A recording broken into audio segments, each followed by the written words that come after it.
Hey guys, so today we're going to take a look at setting up the i18nexus MCP to create a better localization workflow with AI agents as well as people on our team who want to edit and verify translations. So I've got this little Next.js app here that I built, and we are using Next International to make this site multilingual. So as you can see, we have both English and German translations on this site. And I want to mention you can also be using i18next or React International. It doesn't matter for this workflow. It will work for any of these libraries. So in Next International, we have an English JSON file and our German JSON file.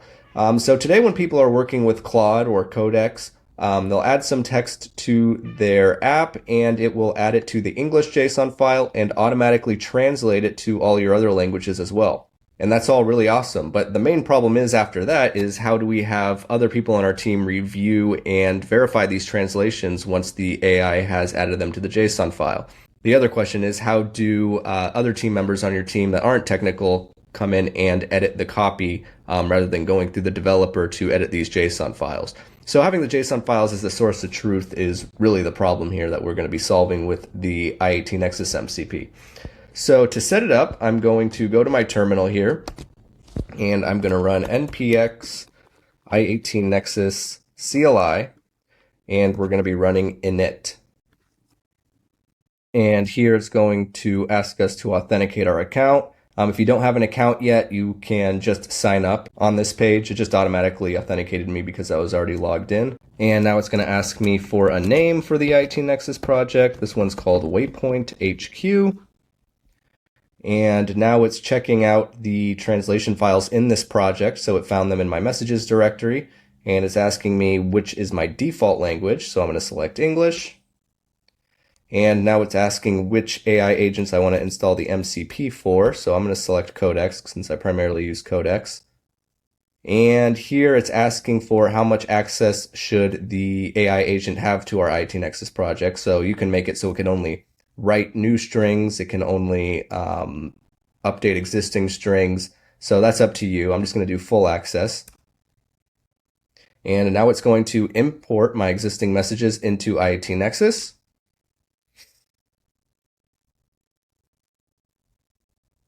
All right. And now it's asking if we want to sync our i18nexus translations to all our environments when they're edited, and we do want to do that. So we'll go over how that works when this is done. And lastly, do we want to add our translation files to gitignore? I recommend doing this, and we'll see why in a second. And that's it. We're all set up now. So let's just review what was done in the init process. So the first thing we want to do is add this API key it prints out for you to our environment. And you're going to want to put this in both your development and build environments. So I'm going to stick that there. Next, it says, let's review our MCP configuration. So I'm going to do that here. So it's inside of this Codex directory if you're using Codex. And as you can see, it set up the MCP for our AI agent to use. It includes our API key, which is really our project identifier, as well as a personal access token. So we have write access to the project. And now for the big reveal, let's look at all of our strings in the i18nexus platform. So I'm going to copy this link here. And I will go ahead and throw it over here. And look at that. We have all of our translations and both English and German in the i18nexus dashboard. So now anybody on your team can come in and edit and even review the translations here. So there's actual full translation workflow here where you can verify the translations and mark them as confirmed. So if you have translators on your team that want to review them, they can edit and confirm in this simpler view here. I mean, simpler is much simpler than them reviewing your JSON files. So now we have this big source of truth here for your entire project, for all developers and all members of your team.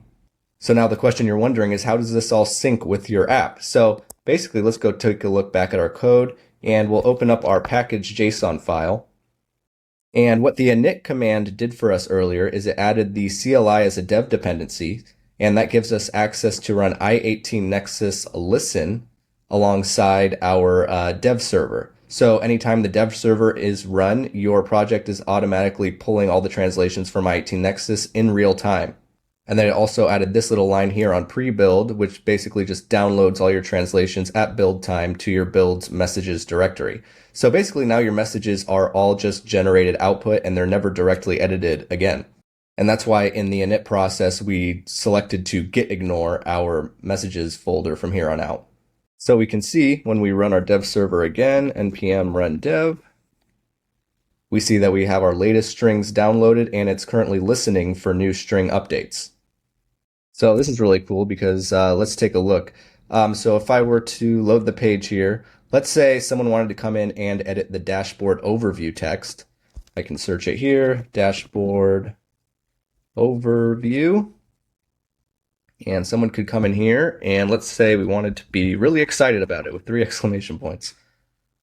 Go back to our app. And boom, just like that, it automatically updated our JSON files automatically because of the i18nexus listen command that's running.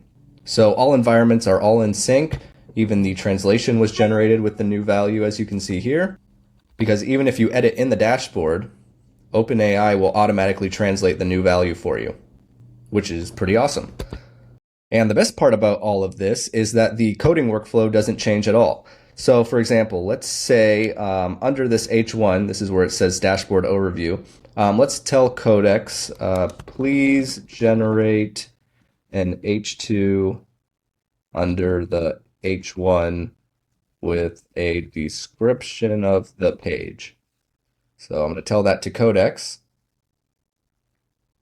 And normally what Codex would do is just come into your JSON files and directly edit them. But now it's going to be using i18nexus because it sees the MCP here, and it's going to create the string through i18nexus. Now, the first time this runs, it's checking out the MCP and finding out all the rules. But once it figures all that out, it's as quick as it normally would be. And just like that, it created a hero.description, and that was added to our i18nexus dashboard here. So if I close out of here, we can see it added dashboard hero description, and that's our new description. And it even adds some context for the translation along with the string, so that anybody that comes in here later, or say someone were to edit this and OpenAI automatically translates the new value, it'll use this context to translate this value, which is pretty great. So if we look at our dashboard now, we can see we have the translations all set up here. Oops. And I can go to English. So it's all synced with i18nexus. The change is made in i18nexus and then automatically downloaded to our messages directory. As you can see here, it says translations updated after that was done. And one thing I want to recommend is after you've done this import, you can actually ask Codex or Claude to automatically backfill all these descriptions for you. So I'm going to go ahead and do that really fast. Please backfill all my empty descriptions in i18nexus. So this will take a minute for Codex to go through every single string and get the context. So I'll fast forward through this. All right, so it's done. So look at this. So as you can see now, it's added all the contexts for each of these strings so that anybody that comes into this dashboard knows exactly where each string lives in the app. And as we saw for any future added strings, Codex will automatically add the description for any new strings for you. So you should only have to backfill them all the first time. All right, so that's it. So now we have i18nexus as the source of truth for all our translations. We have a full workflow where other people on our team can come in and review and edit the translations without having to go through the developer. And from the developer's perspective, nothing really changes. If they're coding with Claude and Codex, all that happens differently is behind the scenes. Codex is hitting i18nexus rather than editing the JSON files directly. And there's plenty of other features in here, like a translation history for every string in translation. You could even change this to a nested list if you prefer a JSON-like view of all of your keys. And that's it. You're good to go. Feel free to reach out with any questions in the comments, and don't forget to like and subscribe. Thanks.